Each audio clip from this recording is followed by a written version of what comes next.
Since I last got on here and made a video about fight predictions or talking about fighting, I've gotten a cool haircut, but I am not here to talk about this fresh new dude that I am sporting.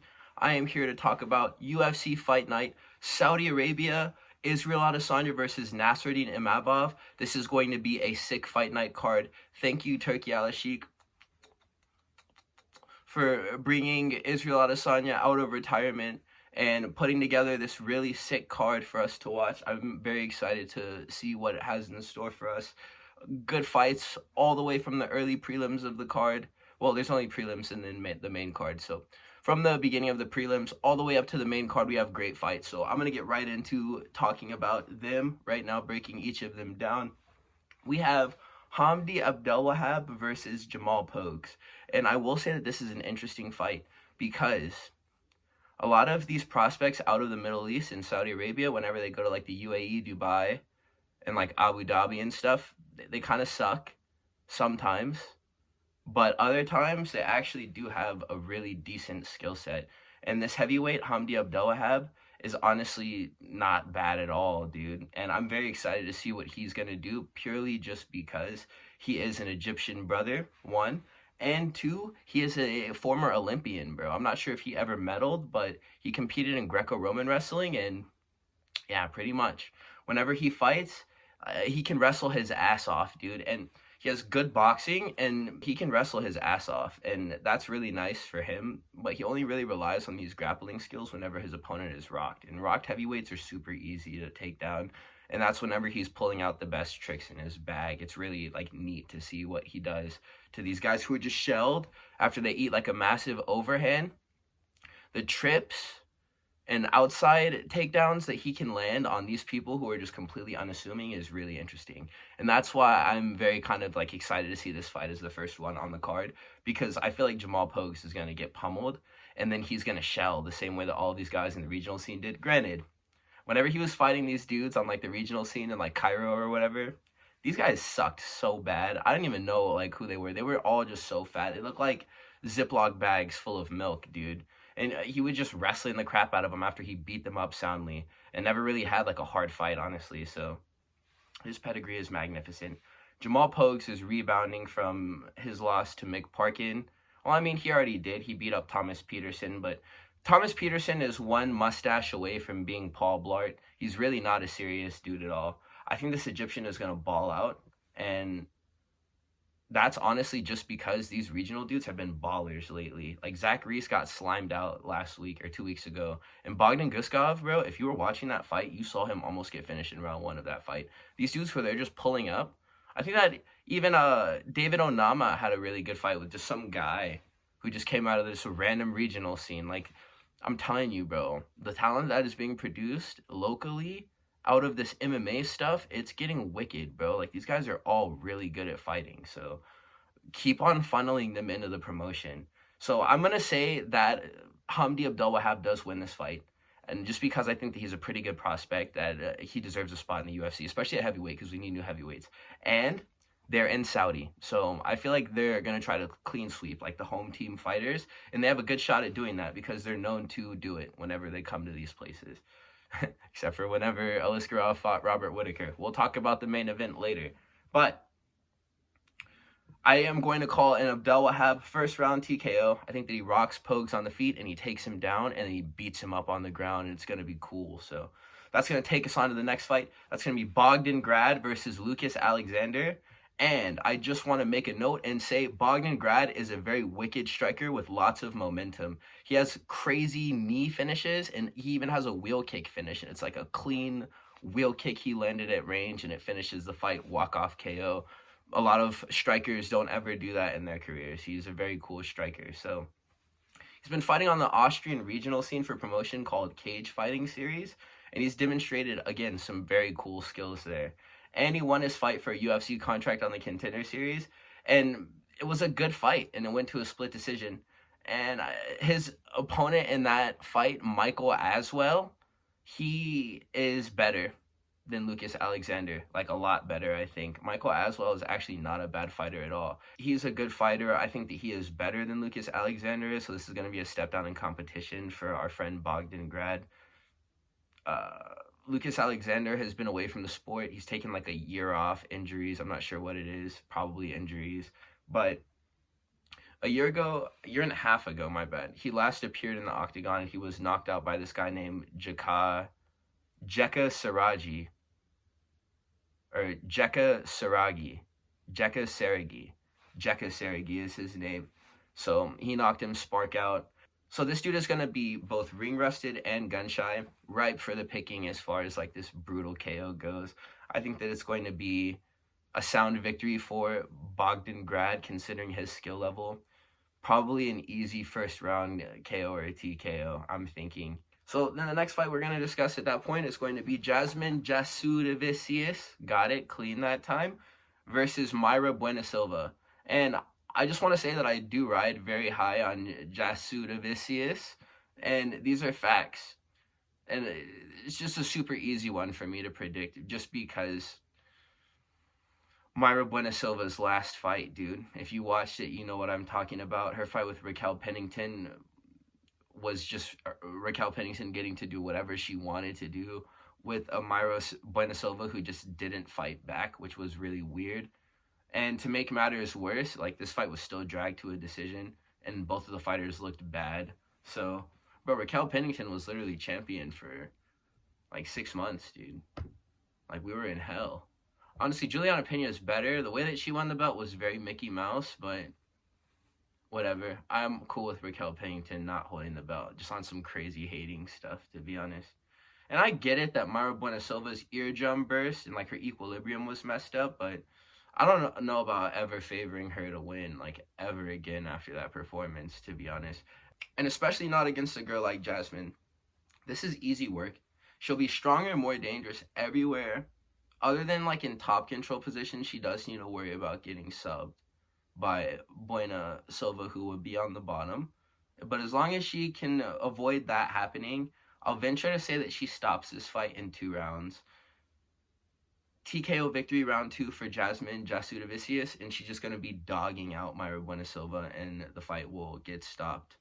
And that's going to take us on to Firas Ziam versus Mike Davis. And I just want to say, this will be a good fight, but I have a theory right now. I'm the first person on YouTube to say this, and like, if you're here listening to me say this right now, pay attention to what I'm going to say, because, like, this is real. Matt Frevola is a cursed fighter. Whenever someone scores an epic knockout over Frevola, I hype them up to a high degree. McKinney, Saint Denis, and now Firas Ziam. He's a dangerous fighter with finishing abilities that I feel like maybe more than Mike Davis offers in return. But think about it, dude. What happened to Terrence McKinney after he knocked out Matt Frevola?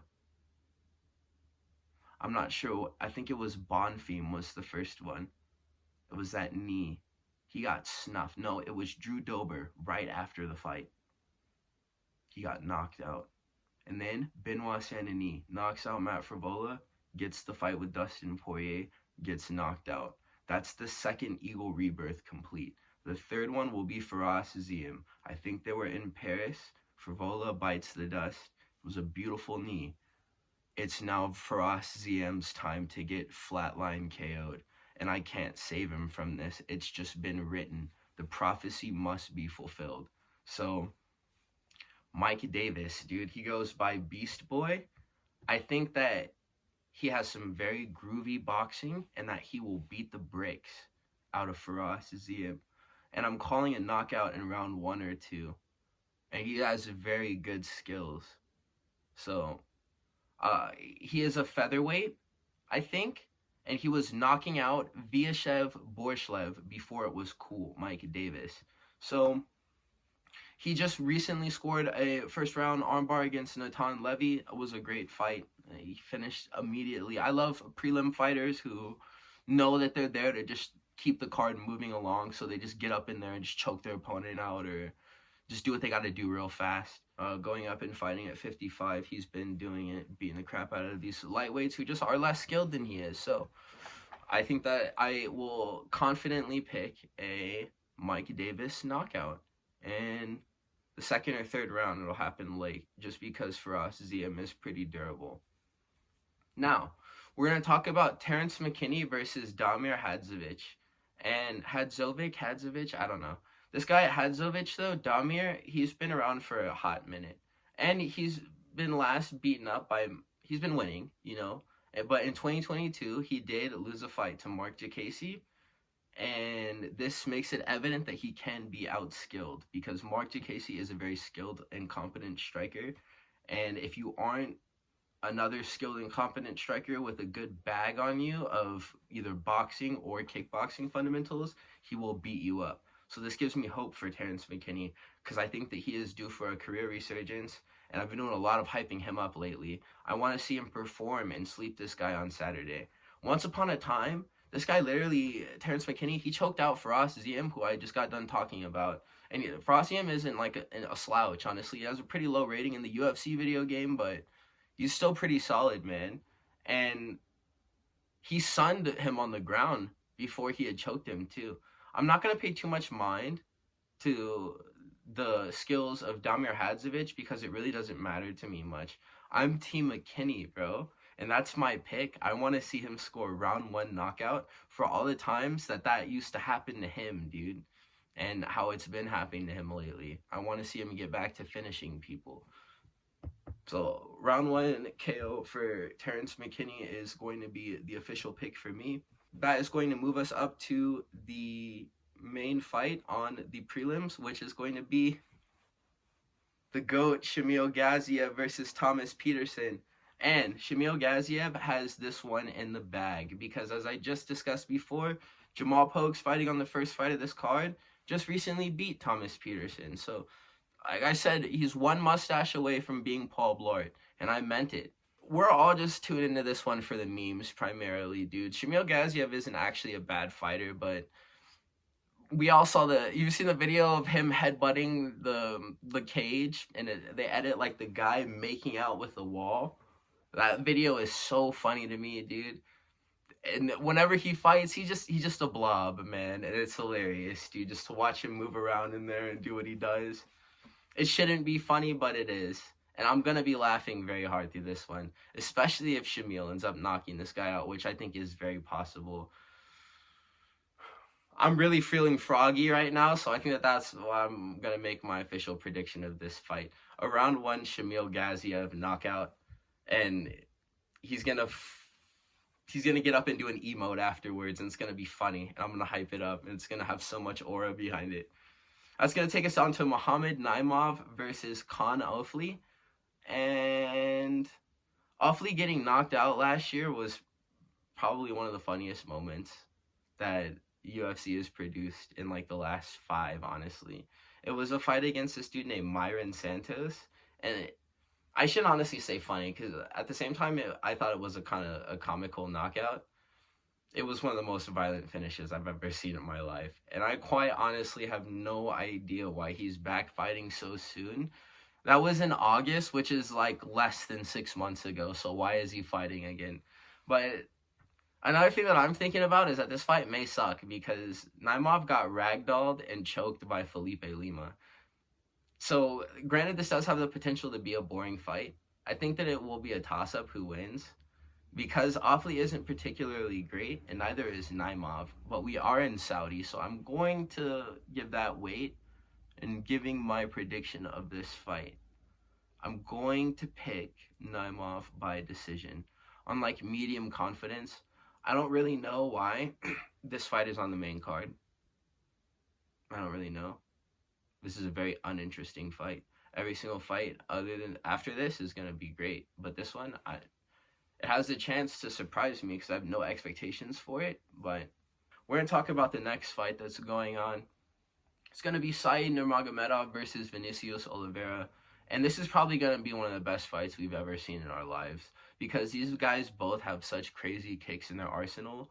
And they throw them, dude. Like, they really do throw these kicks. It's not just like they're posting these weird videos of them hitting the bag and stuff. Like, they're really throwing these kicks in the fights. And it's like crescent kicks and hook kicks and question mark kicks and combos with these and the spinning attacks. Dude, it's really insane stuff. So I'm very excited to see what this fight will produce because I know it's going to be fireworks. Saeed, though very competent, isn't as formidable and grappling as the rest of the Nurmagomedov family. He's kind of like the runt of the litter. And this usually leads to him taking a lot of damage because he also isn't the soundest defensively in striking.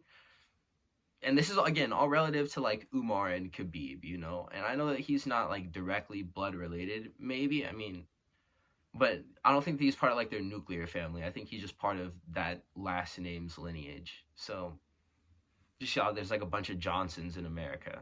But he has the last name Nurmagomedov, so, quite frankly, you do expect him to not lose to Raoni Barcelos or Jonathan Martinez, bro. And Vinicius Oliveira, this fight is going to be like two wizards fighting each other. I'm so excited, dude. Like, they're going to be, like, dancing across. It's, oh, my God, I'm so excited. I just feel like Saeed really isn't that guy, and that Vinny just has way too much confidence to lose. The way that he fights, he doesn't care about getting knocked out. He's sitting down on all of his shots, and he's, like, he's a tactician, man. He's smart, and he finds that finish, dude. I really like the way that he fights a lot. This is one of my favorite strikers in the weight class, easily. So I'm going to pick him. It's hard for me to just come out here and say, though, that he's going to just score a crazy dream-like knockout like I'm imagining in my head. I want it to go down that way, but do I think so? I don't know. I don't really think so, to be honest. I think that he probably wins the decision. Saeed will probably try grappling in round 1, so the finish may not arrive until the second if it does happen. In all likelihood, I am going to pick this to be a decision fight. That Vinny does win, and he has cool moments in it, but I do want to see that knockout, to be honest. In any likelihood, Vinny Oliveira is who we're going to choose. That's going to take us on to a heavyweight fight, and I'm excited to watch this one. It's going to be Sergei Pavlovich versus Jairzhino Rozenstruik. So, many fighters up until this point have demonstrated that if you aren't afraid and can take a punch, and if you also use MMA against Sergei Pavlovich, that's a very winnable fight for most skilled heavyweights. People often just feel his power, though, and just freeze up. And you can't really slug with him. But if you can commit to a kick-heavy striking game plan, you can work your boxing as he tires out. And you can score over time, and you can possibly finish him in the later rounds. But you got to take the steam off first. And Volkov did that really well in their fight. Freaking phone died. And I turned it on and tried to re-record like the whole take, and then it deleted the last video that I took. I don't know why. Unlucky. Anyways, Sergei Pavlovich, right? He has impressive power, but doesn't demonstrate many techs. Jairzhino Rozenstruik was like super mega kickboxing, man. People forget this all the time. And then he puts on a great performance against a fighter like Marcin Tybura or something like this.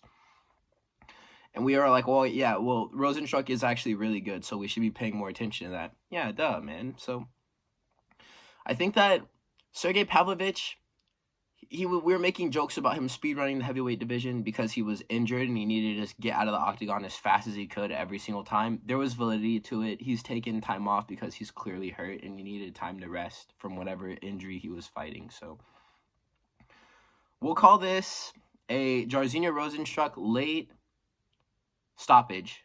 Not late stoppage, and he's going to beat the crap out of Sergei Pavlovich. I'd like to see it, whatever, but round 2 or 3 TKO for Jairzhino Rozenstruik. I don't see this being like a walk-off KO. I don't think that we'll see Sergei Pavlovich go out like that again, but maybe, dude, I don't know. So that's going to move us up to MVP versus Shara Bullet. Magomed Sharipo. Shara Bullet, I guess that's his real name, honestly, versus MVP. And tell me why MVP wins this fight, bro. Tell me why MVP wins this fight, and it's, like, easy. He probably does it easily. MVP is a 170-pounder. He's going to be bringing up that welterweight skill to 185. That right hand that was landing on Kevin Holland is just going to be scoring all the time on Shara Bullet throughout the entire fight.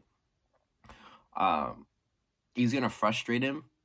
I think that Shara Bullet having one eye is going to matter here, too. These angles that he cuts before he does the straight head-on entries, he's going to literally enter a blind spot of Shara Bullets and then tag him with that right hand or that left hand, just going straight in.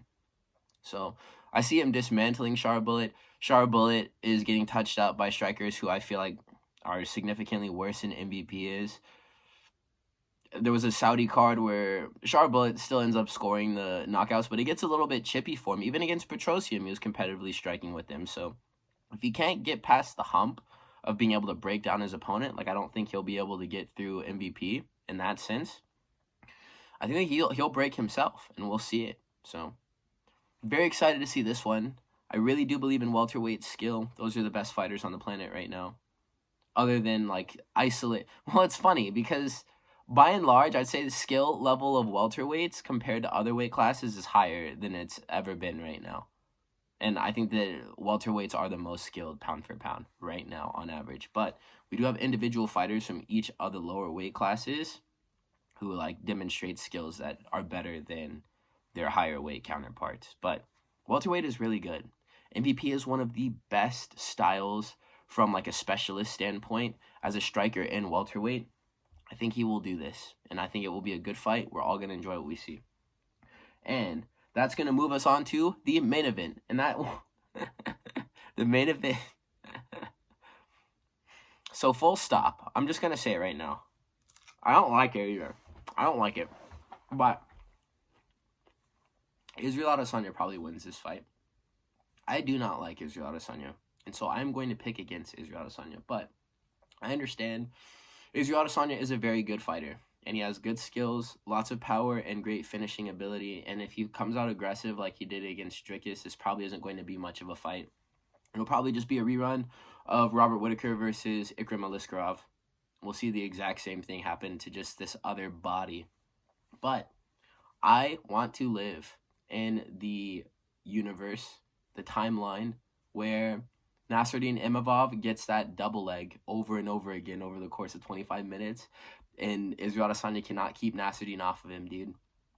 So, this is the thing. It's like, yeah, I'm just completely betting with my head, like my heart, bro, and not using my head at all. I'm not betting, but I mean, this is my prediction. So, I'm going to say that Nasruddin Imavov ragdolls Adesanya for 5 rounds, and he doesn't get sniped at range, which is totally going to happen.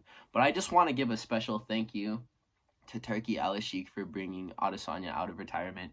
This is a very winnable fight for him, so if this ends up just being a victorious moment for him, I'm not going to be very celebrative afterwards, but I am grateful for the fact that he's done what he's done for the sport. Israel Adesanya is like a major pillar of MMA, and he did bring a lot of new fans into the sport. Granted, a lot of them are weebs. We don't even want them here, but he did what he did, so I'm grateful for that. I'm just sick of him, though, dude. I can't stand the dog collars, the dog stuff, dude. Every single time I get a chance to watch the dog bender lose, I go to my local dry cleaner, and I get a nice 2-piece, double-breasted coat, and I put it on. I put it on, and I sit in front of my TV, and I watch him potentially lose, and he's been losing lately. So hopefully we can keep this train going. I like being on the no Adesanya bandwagon. No Adesanya's allowed. So my dislike of Izzy runs so deep, basically, that I'm cheering for dudes named Nasruddin. But those are my picks, you guys. I hope that you're all having a great day. I hope that this card delivers like I think it's going to. And I may make a response at the end of this one, depending on how it goes, dude. UFC 311 depressed me so much that I didn't even want to talk about it after it happened, bro. Like, how do you break your hand?